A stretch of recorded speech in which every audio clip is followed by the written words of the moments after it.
అమ్మా నాన్న అది నేను మీ ఇద్దరితోనూ ఓ విషయం మాట్లాడాలి. విషయం ఏంటమ్మా చెప్పు. నాకు సిద్ధార్థ్ని పెళ్లి చేసుకోవడం ఇష్టం లేదు. ఏంటి? పెళ్ళి వద్దండని కాటలుగా ఉందా? చెప్తే ముగిసిపోతుందా? ఇంకా మాట్లాడుకోలేదు దాంతోనే వద్దంటున్నావా? ఓపిక పట్టు. అమ్మా అది ఓపిక పట్టమంటున్నానా? అరే ప్రశాంతంగా ఉండు, ఓపిక పట్టు. అరే డాక్టర్ చెప్పారు కదా. డాక్టర్ నీళ్లు తాగు. నాన్న అమ్మకి ఏమైంది? అమ్మకి ఏమైంది నాన్న? నా దగ్గర ఏం దాస్తున్నారో నాన్న, విషయం ఏమిటో చెప్పండి నాన్న. అమ్మకి ఏమైంది? నీకు ఎటువంటి టెన్షన్ ఇవ్వడం మాకు ఇష్టం లేదు. టెన్షనా? అమ్మా, మీ అమ్మ ఒక హార్ట్ పేషెంట్. ఇక డాక్టర్ చెప్పారు ఈమె మైండ్లో ఎటువంటి ప్రెషరు రాకూడదన్నారు. ఇంత పెద్ద విషయాన్ని నా నుంచి ఎందుకు దాచారు?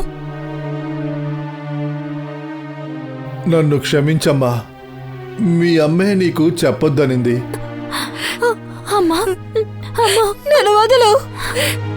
నీకు పెళ్లి చేసుకోవడం ఇష్టం లేదు కదా, వదిలే. అమ్మా సారీ, నేను జోక్ చేశానమ్మా. నాకే తెలీదు పొద్దుట ఎందుకు ఇలా చేశాను. I'm really sorry mummy. నేను పెళ్లి చేసుకుంటాను. సిద్ధార్థ్ని పెళ్లి చేసుకుంటానమ్మా. I'm sorry. సిద్ధార్థ్ని పెళ్లి చేసుకుంటాను.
సార్, శరీరంలో గాయాలు లేవు, దెబ్బ తగిలిన ఆనవాళ్లు లేవు. అయితే ఈ దిండుతో ఒత్తి ఊపిరాడక చచ్చిపోయిందన్నమాట. అవును సార్, మొహం అంతా ఎర్రగా ఉంది. సార్, గత 6 నెలల్లో 3వ పెళ్లి కూతురు చనిపోయింది. అవును నిఖిల్, పెళ్లి కూతుళ్లను పెళ్లి రోజు చూసి చంపుతున్నారు ఎవరు. నా కూతురికి ఎందుకు ఇలా జరగాలి? నా కూతురు రియాని అసలు ఎవరు చంపారు? మేము అది కనిపెట్టడానికి ప్రయత్నిస్తున్నాము. మీరు ఒక విషయం చెప్పండి మాకు, చివరిగా రియాని ప్రాణాలతో చూసింది ఎవరు? సార్, మేమిద్దరం చివరి వరకు తనతోనే ఉన్నాం సార్. మేము రియాకి మేకప్ చేసిన తర్వాత పని ఉంది అని కిందకి దిగి వచ్చాం సార్. అప్పుడు రియా బానే ఉన్నారన్నమాట. అవును సార్, తను బాగానే ఉంది. ఆ తర్వాత రూమ్లోకి ఎవరన్నా వెళ్ళడం మీరు చూసారా? మేమందరం పెళ్లి ఏర్పాట్లలో బిజీగా ఉన్నాం. తన రూమ్లోకి ఎవరు వెళ్ళారో మేము చూడలేదు సార్. అవును సార్, రియా గదిలోకి వెళ్ళటం నేను చూశాను. అవును సార్, రియా దగ్గర ఏదో ముఖ్యమైన పని ఉందని మాతో కూడా చెప్పారు సార్. ఎవరు ఆ రియా వాళ్ళ ఆంటీ ఎవరు? నేహ ఎక్కడికి వెళ్ళింది? ఇప్పుడే కదా ఇక్కడ ఉంది. ఇంట్లో హత్య జరిగింది, అందరూ ఇక్కడే ఉన్నారు. కానీ నేహ కనపట్ల. తను ఎక్కడని వెతకండి. మీరు కొంచెం నాతో రండి.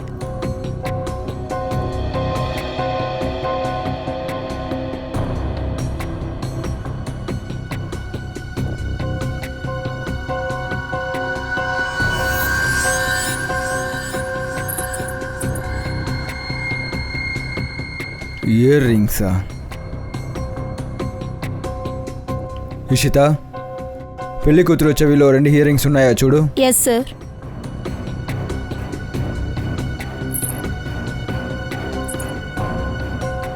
సార్, ఈ ఇయర్ రింగ్స్ దొరికింది సార్. ఇది రియాది కదా?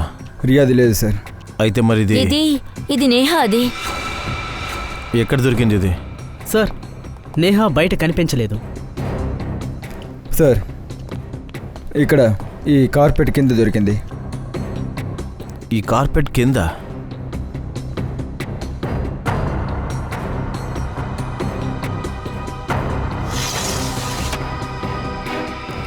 సార్, రియాని చంపిన తర్వాత ఈవిడెందుకు తన ప్రాణాలు తీసుకుంది? కనిపెట్టేస్తన్న భయం. నేహా రియా రూమ్కి వెళ్ళింది, తన్ని చంపేసింది. ఆ తర్వాతే తనకి ఏదో ఒక తప్పుడు పని చేశాం మనం అని అర్థమైంది. అందువల్ల పైనుంచి కిందకి దూకేసింది. లేదంటే ఈ నేహా ఎవరి ప్రెషర్లోనా ఉండాలి. ఎవరో బలవంతి పడితే రియాని చంపేసింది. ఆ తర్వాత తను ఆత్మహత్య చేసుకుంది. అంత ప్రెషర్ ఎవరిచ్చి ఉంటారు సార్?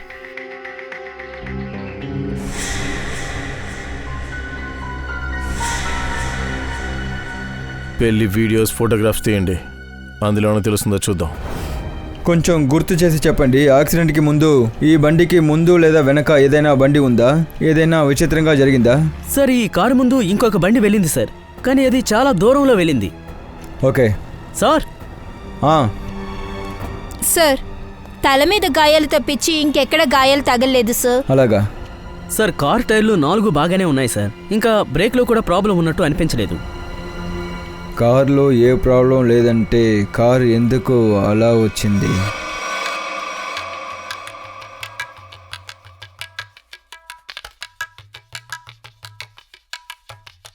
నిఖిల్, పాస్ చేయండి, రివైండ్ చేయండి. నేను చెప్పిన ప్లేస్ నుంచి ప్లే చేయి. ఆ ప్యాంట్రీ బాయ్ రియా వాళ్ళ ఆంటీకి సాఫ్ట్ డ్రింక్ ఇచ్చినప్పటి నుంచి. ఒక ప్యాంట్రీ బాయ్ ఇంతసేపుగా ఆ రియా ఆంటీ పక్కన ఎందుకున్నాడు?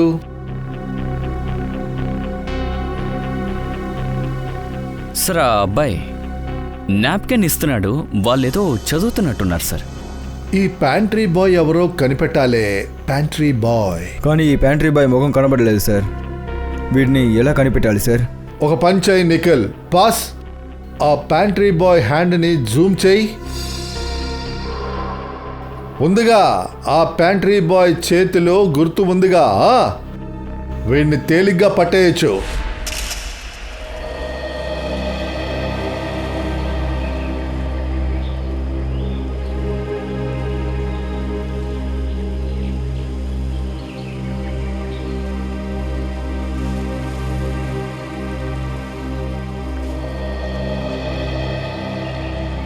థ్యాంక్ యూ మీరు ఇక్కడికి వచ్చినందుకు.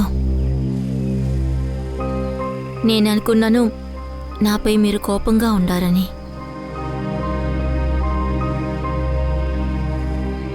సిద్ధార్థ్, గత కొన్ని రోజులుగా ఏం జరిగిందో వాటన్నిటికీ I'm very sorry. I'm sorry to.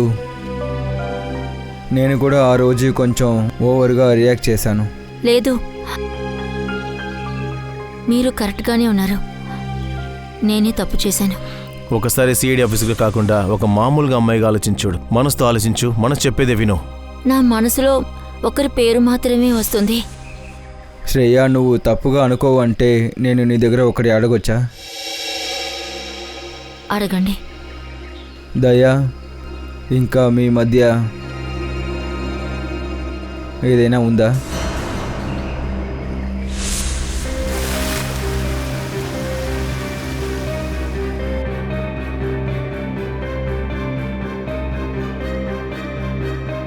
మీ అమ్మ ఒక హార్ట్ పేషెంట్. లేదు, నాకు దయాసర్కి మధ్య ఏమీ లేదు. ఆయన నా సీనియర్, ఇంకే లేదు. కానీ మన జీవితంలో మన రిలేషన్ చాలా ముఖ్యమైనది. కానీ ఈ రిలేషన్షిప్ నాకు ఎప్పుడూ ముఖ్యమైనదిగా ఉండింది, ముఖ్యమైనదిగా ఉంటుంది. అందుకని నేను ఒక విషయం ఆలోచించాను, ఈ రిలేషన్షిప్ని ఇంకా స్ట్రాంగ్ చేయడానికి. ఏంటది? ఎంగేజ్మెంట్.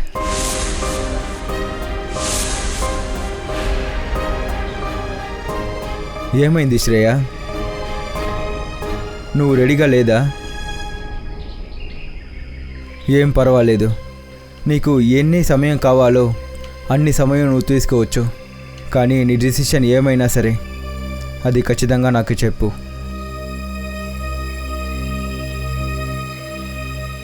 సిద్ధార్థ్, మన ఎంగేజ్మెంట్ ఎప్పుడు? ఎంత త్వరలో అవుతుందో అంత త్వరగా. డేట్ని ఫిక్స్ చేసి నాతో చెప్పు.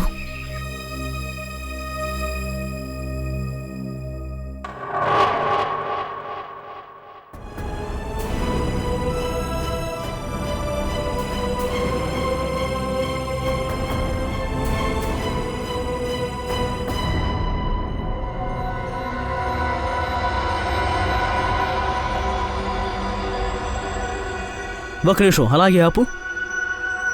మొహాన్ని మళ్ళీ స్కాన్ చెయ్యి. ముక్కు ఏరియా దగ్గర హోల్డ్. ఇదన్నమాట విషయం. ఒక నిమిషం. ఓ, ఇదన్నమాట విషయం.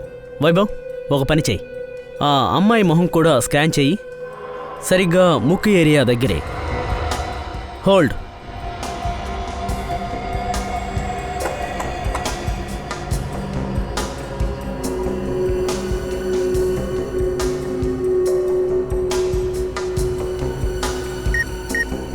ఇదన్నమాట విషయం. ఏం విషయం సోలంకి? బాస్, వీళ్ళిద్దరూ చనిపోయింది విష ప్రభావం వల్ల. వీళ్ళిద్దరి ముక్కుల లోపల విషపు ఆనవాళ్లు ఉన్నాయి. చూడండి, దీన్ని చూడండి. ఏంటి? ముక్కులో విషమా? ఇది ఎలా సాధ్యమవుతుంది సోలంకి? అవును డాక్టర్, ఎందుకంటే వీళ్ళ కారులో మనకి విషం పదార్థాలు ఏమీ దొరకలేదు. వీళ్ళ పర్స్, హ్యాండ్ కీ, పాకెట్ ఎందులోనూ లేదు. వీళ్ళ ముక్కులోకి విషం ఎలా వెళ్ళుంటుంది? అసలు ముక్కులోకి విషం ఎలా వెళ్ళుంటుంది? విషం కారు లోపలే ఉంది. కార్లోనా? ఏసీపీ సార్, కారులో గాలిలో విషం ఎలా వచ్చుంటుంది? కార్ డోర్, విండో అన్నీ క్లోజ్ అయిందే. అలా ఉన్నప్పుడు ఒక్క దారుంది.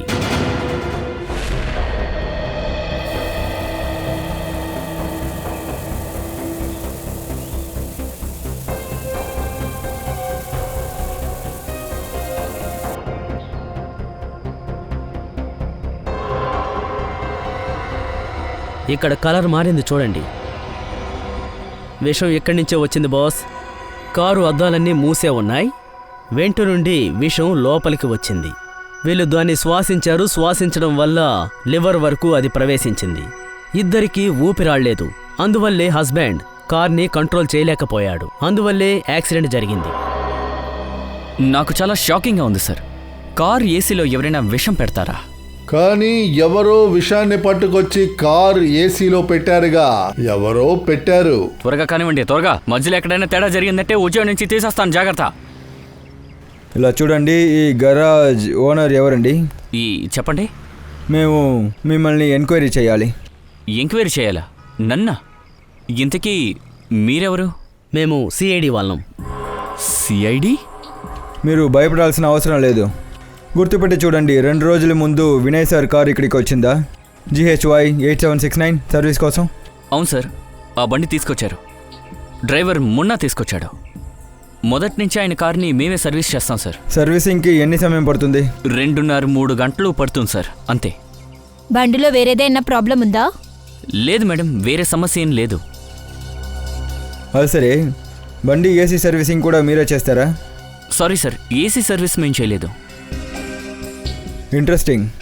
సరే, ఒక విషయం చెప్పండి, బండి ఎన్ని గంటలకి వచ్చింది? సర్వీసింగ్ అయిపోయాక ఎన్ని గంటలకి బయలుదేరింది? అదే సార్, మధ్యాహ్నం 12ంటికి తీసుకొచ్చారు, 3ంటికి సర్వీస్ అయిపోయింది, తీసుకెళ్ళిపోయారు సార్. 3 గంటలేకా? అవును సార్.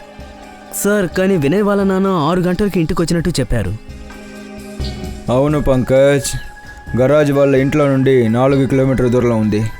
బండిని ఎంత స్లోగా నడిపినా కూడా వాళ్ళు 20-30 నిమిషాల్లో వాళ్ళ ఇంటికి వెళ్ళొచ్చు, 3-3:30 లోపల. అవును సార్, ఇంకా ఈ రూట్లో ట్రాఫిక్ కూడా లేదు. అయితే ఇది మున్నా చేసిన పనా సార్? కావచ్చు పూర్వి. హలో, ఏంటి? సరే సార్, మొన్న ఉన్న చోటు తెలిసిపోయింది.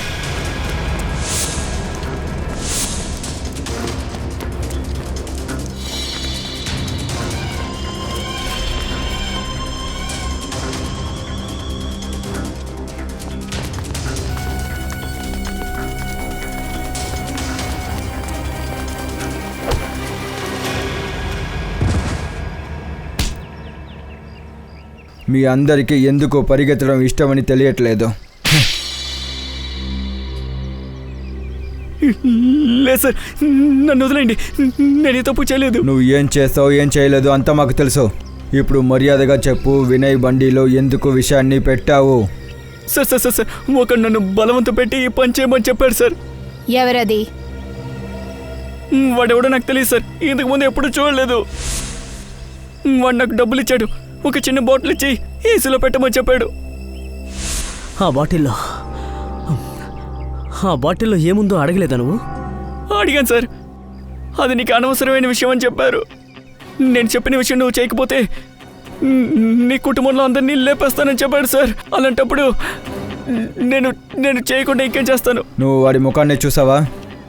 లేదు సార్, చూడలేదు, గ్లాసు మూసుంది, కానీ వాడి చేయి చూశాను సార్. ఆ చెయ్యిలో ఏదైనా గుర్తుందా? అవును సార్, అవును, ఇక్కడ ఒక ఘాటు కనిపించింది. బండి నెంబర్ చూసుంటావు కదా? లేదే.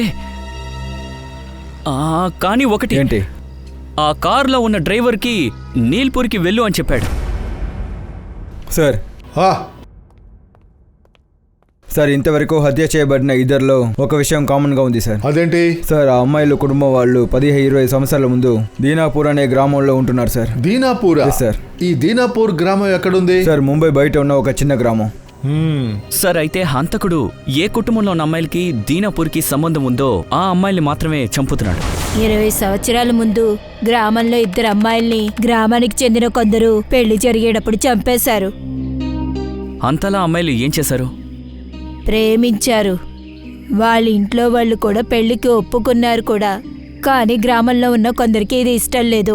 వాళ్ళు చెప్పారు, ఈ పెళ్లి వల్ల ఈ గ్రామమే నాశనం అయిపోతుందని. సరే, అయితే అమ్మాయిల్ని చంపింది ఎవరని చెప్పగలరా? గ్రామానికి చెందిన 15-20 మంది. కానీ ఆ అమ్మాయిలు చంపింది 4-5. వాళ్ళ పేరు, ఒకరు సంగ్రామ్, ఇంకొకరు మహత్తం, ఇంకొకరు వివేష్, అవతార్, ఇంకా గోర్దాన్.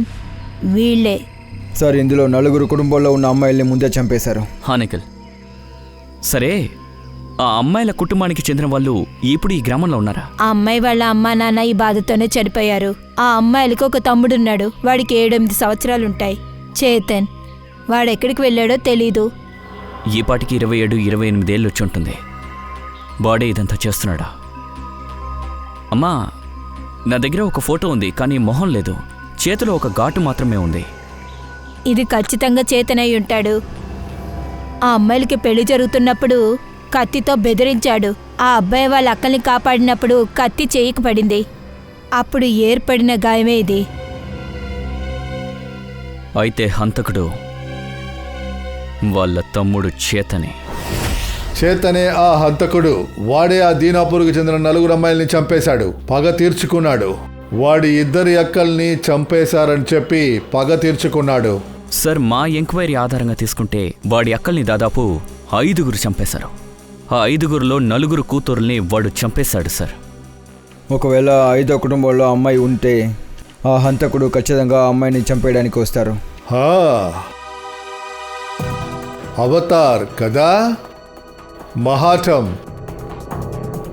విషేక, కుర్ధాన్, సంగ్రామ్ 4 కుటుంబాల్లో ఉన్న అమ్మాయిల్ని చంపేశాడు. ఇప్పుడు మిగిలింది ఒకే ఒక కుటుంబం. సార్. ఎస్ కవిన్. హంతకుడు అక్కడికి ఎందుకు వెళ్ళాడో తెలిసిందా? లేదు సార్, కానీ ఒక విషయం తెలిసింది. మీర్పూర్లో ఒక పెళ్లి జరగబోతుంది. ఆ పెళ్లి కూతురు అమ్మ నాన్న 20 సంవత్సరాల ముందు దీనాపూర్లో ఉండేవారు. అంటే దీనాపూర్కు చెందిన అమ్మాయి పెళ్లి మీర్పూర్లో జరగబోతోంది. అయితే ఆ కుటుంబం ఇప్పుడు మీర్పూర్లో ఉందా? ఎస్ సార్, ఆ కుటుంబం ఇప్పుడు అక్కడే ఉంది. ఇది ఏ కుటుంబం? సార్, ఆ అమ్మాయి నాన్న పేరు గుర్దాన్. కుర్ధార్ కుటుంబమా? కుర్ధాన్ అమ్మాయి పెళ్లి మీర్పూర్లో జరగబోతుంది. అయితే చేతన్ ఖచ్చితంగా మీర్పూర్కు వస్తాడు కుర్దాన్ కూతుర్ని చంపడానికి.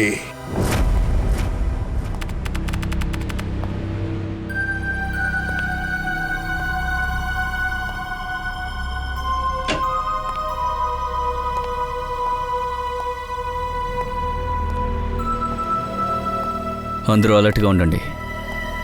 చెయ్యి చూడండి, చెయ్యి. వాడి చేతి మీద ఘాటు ఉంది కదా,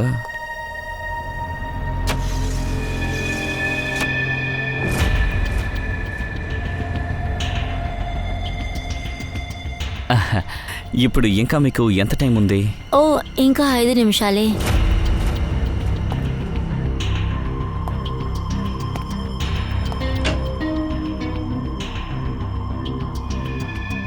అంతా ఓకేనా?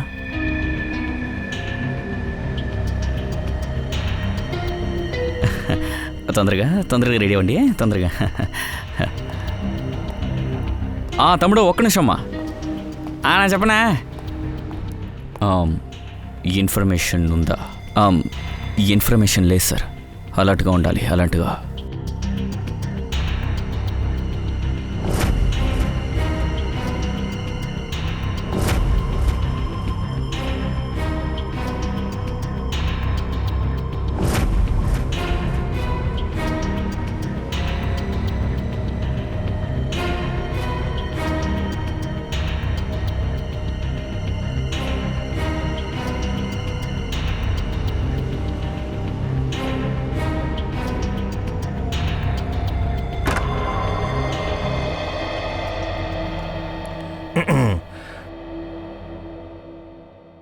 అమ్మా, ఎలా ఉన్నావమ్మా?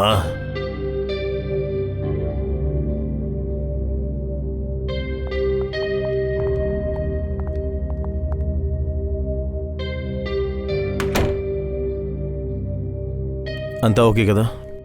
ఎస్ సార్, ఇప్పటి వరకు ఎలాంటి ప్రాబ్లం లేదు.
హలో తరికా, తరికా, తరికా, తరికా, తరికా, తారికా, నువ్వు బానే ఉన్నావుగా? అది తరికా, నేను బానే ఉన్నాను. ఇదంతా ఎలా జరిగింది? ఒక లేడీ వచ్చింది, తను ముసుగేసుకుంది. నేను అడిగాను బయట అంతా రెడీనా అని. తను నాకు సమాధానం చెప్పకుండా వెంటనే పెద్ద కత్తి తీసింది. నన్ను చంపడానికి ప్రయత్నించింది. నేను నా రక్షణ కోసం పరిగెట్టాను. తర్వాత నేను కింద పడి తర్వాత నాకు ఏమీ గుర్తులేదు. అయితే మన దృష్టిని మళ్లించడానికి అలా చేస్తుంటారు. ముసుకేసుకుని వచ్చినవాడే హంతకుడై ఉంటాడు. శ్రేయ, నీకేం కాలేదు కదా? సార్ బానే ఉన్నాను. ఏమైంది? అది తారిక మీద దాడి చేశారు. ఆ హంతకుడు ఎక్కడ ఉన్నాడు. ఇంకా వాడు ఆడవేషంలో ఉన్నట్టున్నాడు. నువ్వు జాగ్రత్తగా ఉండు. Sir, ACP sir call. Hello. అవును సార్, మేము సిద్ధంగానే ఉన్నాం. ఆ ముగ్గురు అమ్మాయిల స్థానంలో మేము తారికా, పూర్వి, శ్రేయాని రెడీ చేశాం సార్. ఇంకా ఆ హంతకుడు కూడా ఎక్కడో ఉన్నట్టున్నాడు సార్. మేము వాడిని పట్టేస్తాం సార్. సరే సార్, ఓకే సార్, నేను మీకు ఇన్ఫార్మ్ చేస్తూ ఉంటాను. Okay sir. శ్రేయ అటెళ్ళింది. శ్రేయ,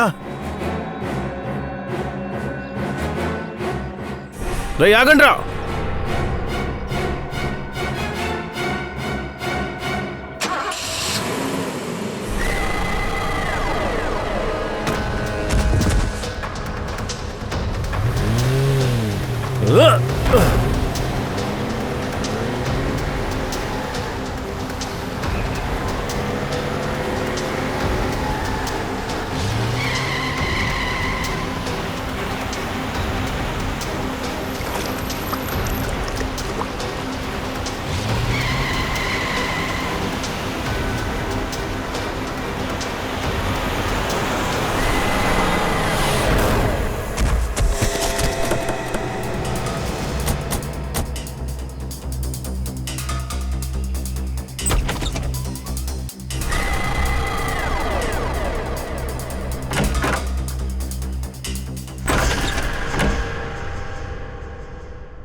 రైట్, ఆగరా.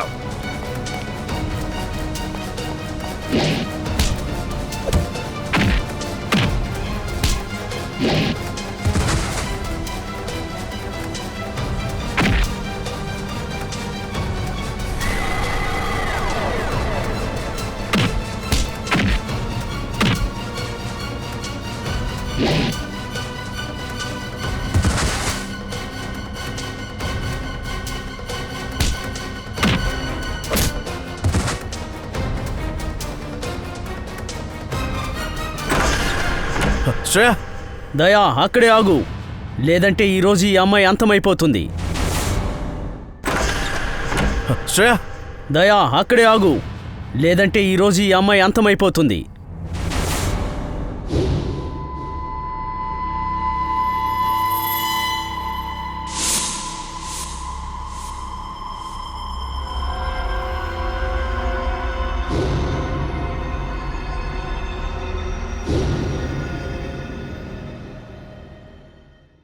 పెళ్లి కూతుర్ని కాపాడడానికి వచ్చావు కదూ? ముందు దీన్ని చంపేస్తాను, ఆ తర్వాత దీని దగ్గరికి నిన్ను పంపిస్తాను. పెళ్లి కూతురు వరకట్నంతో పాటు ఇంకో ప్రాణం బలి. నువ్వు తన్నేం చేయలేవు. నేను ఇక్కడి నుంచి తన్ని తీసుకెళ్ళిపోతాను.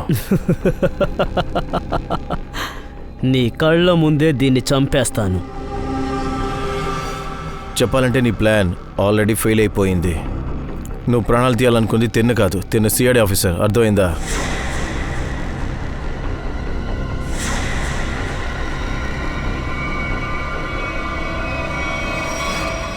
ఇన్స్పెక్టర్ శ్రేయ, నువ్వా? ఎలా ఉంది మా ఆట?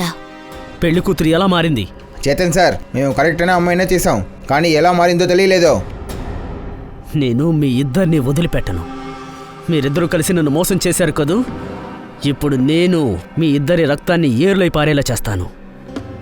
నీ కల కలగానే మిగులుతుంది చేతన్. నీకు తెలియటం లేదు నువ్వు ఎవరితో గొడవ పడుతున్నావో. సిఐడి తోటి, దయాతోటే కదా. ఈరోజు నేను తనకి తన అర్హత ఏంటో చూపించబోతున్నాను. అసలైన పెళ్లి కూతుర్ని దాచిపెట్టావు కదూ, ఇప్పుడు నువ్వు పెళ్లి కూతురు వేషంలో రావాలి. ఆ తర్వాత నీ శ్రేయాన్ని తీసుకెళ్ళిపో, నీ సిఐడి పెళ్లి కూతుర్ని. ఒక ఆడది మగాడికి బలంగానూ ఉంటుంది, బలహీనతగానూ ఉంటుంది. ఏంటి దయా, పెళ్లి కూతురు వేషం వేస్తావా? కాపాడతావు కదా నువ్వు నీ సిఐడి పెళ్లి కూతుర్ని. శ్రేయాన్ని వదిలేయ్, శ్రేయాన్ని వదిలేయ్. రేయ్, దగ్గరికి రావద్దు దయా. దగ్గరకొచ్చి జీవితంలో పెద్ద పొరపాటు చెయ్యకూడదు, ఆ తర్వాత నువ్వే బాధపడతావు. నేను చెప్తున్నాను కదా, పెళ్లి కూతురు వేషం వేసుకో. నేను దాన్ని వీడియో తీసి దేశంలో అందరికీ చూపిస్తాను. ఆ తర్వాత తీసుకెళ్ళి ఈ నకిలీ పెళ్లి కూతుర్ని.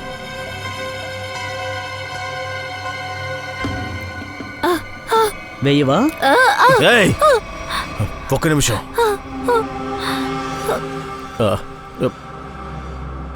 నేను తయారుకున్నాను. నో సార్, సార్ వద్దు సార్, మీరు ఇక్కడి నుంచి వెళ్ళిపోండి సార్, ప్లీజ్ ప్లీజ్ సార్. రేయ్, ఆ కత్తిని మేడం నుంచి తీరా, మేడం నుంచి కత్తి తీరా. నేను రెడీగా ఉన్నాను. వద్దు సార్, సార్ ప్లీజ్ దయచేసి ఇక్కడి నుంచి వెళ్ళిపోండి ప్లీజ్. లేదు శ్రేయ, నువ్వు లేకుండా ఇక్కడి నుంచి నేను వెళ్ళను. అరే వీళ్ళు బసంతి ఇంకా వీరు కైర్లా ఉన్నారు. ఇప్పుడు ఇంకా జాలీగా ఉండబోతోంది. ఇప్పుడు ఆ పెళ్లి కూతురు దయాకి గాజులు తొడగండి. అతను వేసే పెళ్లి కూతురు వేషాన్ని అందరికీ చూపించాలి.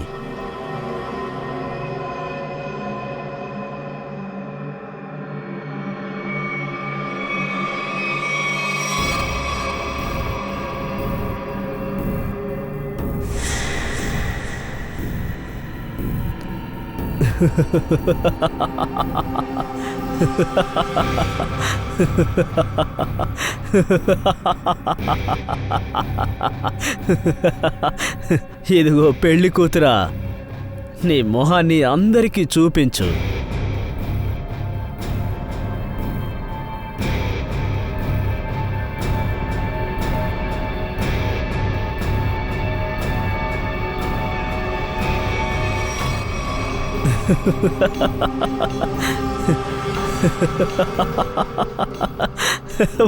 వారే వా, రా పెళ్లి కూతురా.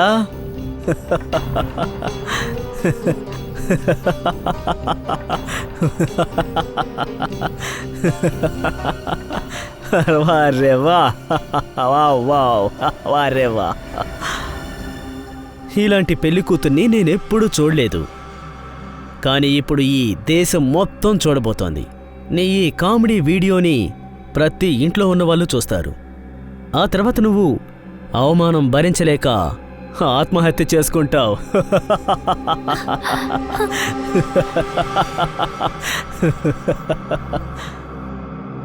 తప్పు, నువ్వు చెప్పింది తప్పు. నాకు అవమానం కాదు, ఒక స్త్రీలాగా ఉండడం నాకిప్పుడు గొప్పగా ఉంది. ఈ ప్రపంచానికి పుట్టుకనిచ్చింది ఆ సహోదరి రూపంలో ఉన్నాను. ఒక్కొక్క సహోదరుడి బలం ఆ మహిళ రూపంలో ఉన్నాను. ఈ ప్రపంచంలో దెబ్బ మీద దెబ్బ తగిలినా కూడా ఆడవాళ్ళు బలహీనులు కారు, బలమైన వాళ్ళు. శక్తి అన్న పేరు వాళ్ళదే, ధైర్యవంతులు వాళ్ళు. అరే చూడండి చూడండి, ఈ పెళ్లి కూతురు పెద్ద పెద్ద డైలాగులు మాట్లాడుతోంది. ఇప్పుడు వీడు నాట్యం చేయబోతున్నాడు కదా వసంతి? సారీ, దయావంతి. డాన్స్ వేస్తావు కదూ? ఇకపోతే నీ ఈ వీర వనిత, సారీ, ఈ శ్రేయాన్ని కాపాడడానికి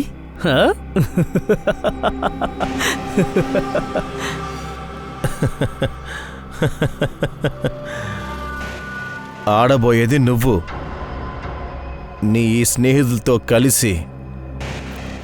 ఎందుకంటే నీ బ్యాండ్ బాజా చేయడానికి సీఐడీలు వచ్చేసారు. వెనక తిరిగి చూడు. సిఐడి మేము వచ్చేసాంరా. అగ్నితో ఆడుకుంటే భస్మం అయిపోతాం. తెలివితేటలొద్దు, గన్ను కింద పడేయండి, పడేయండి, పడేయండి.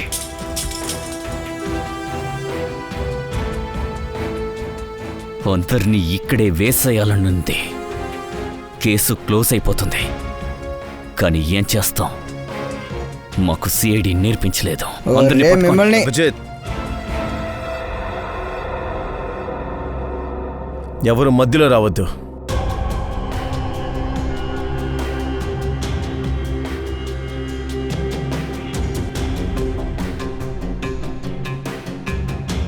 శ్రేయా,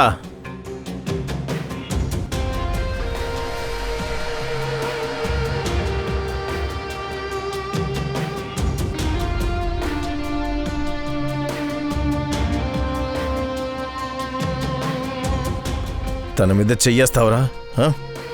ఇప్పుడు చెయ్యేసి చూడరా.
నిన్ను ఇక్కడే చంపేయాలనిపిస్తోంది, కానీ నా ఫ్రెండ్ వద్దని చెప్పేశాడు.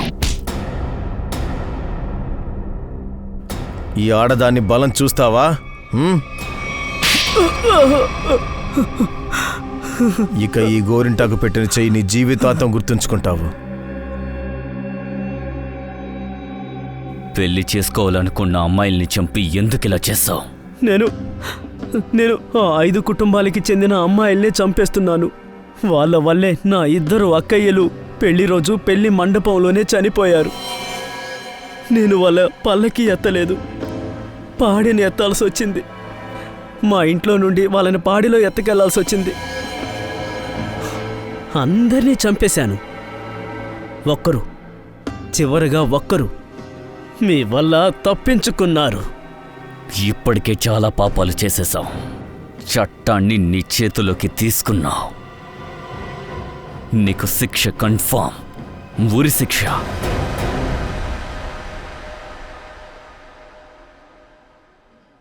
శ్రేయ బాగుందా డాక్టర్? తనకేం కాలేదు, బాగానే ఉన్నారు. బాగా గట్టిగా తగలేదు కదా? బలమైన గాయం కాదు, కానీ ఆ గాయం మారడానికి కొంచెం టైం పడుతుంది. రక్తం ఎక్కువ పోయినందువల్ల కొంచెం బలహీనంగా ఉన్నారు. డోంట్ వరీ, తన ఇంటికి తీసుకెళ్లొచ్చు. Thank you. Excuse me. Shreya, నీకేం కాలేదు కదా? బాగానే ఉన్నావు కదా? నేను బాగున్నాను సార్. అది నేను ఐమ్ సారీ. నీ పరిస్థితికి కారణం నేనే. ప్లీజ్ అలా అనొద్దు. ఇందులో మీ తప్పేమీ లేదు సార్. అది సార్, నేను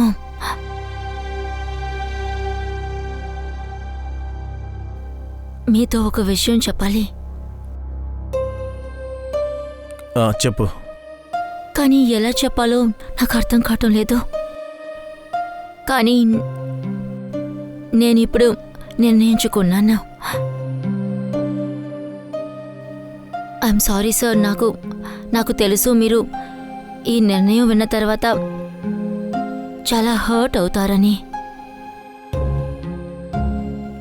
కానీ నాకు ఈ దారి తప్పే వేరే లేదు.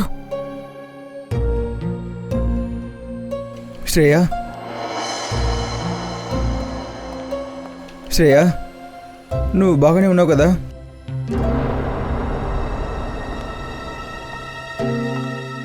బానే ఉన్నాను సిద్ధార్థ్.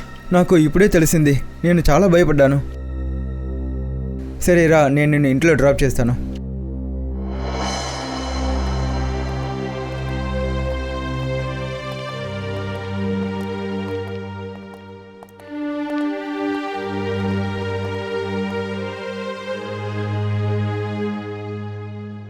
శ్రేయ,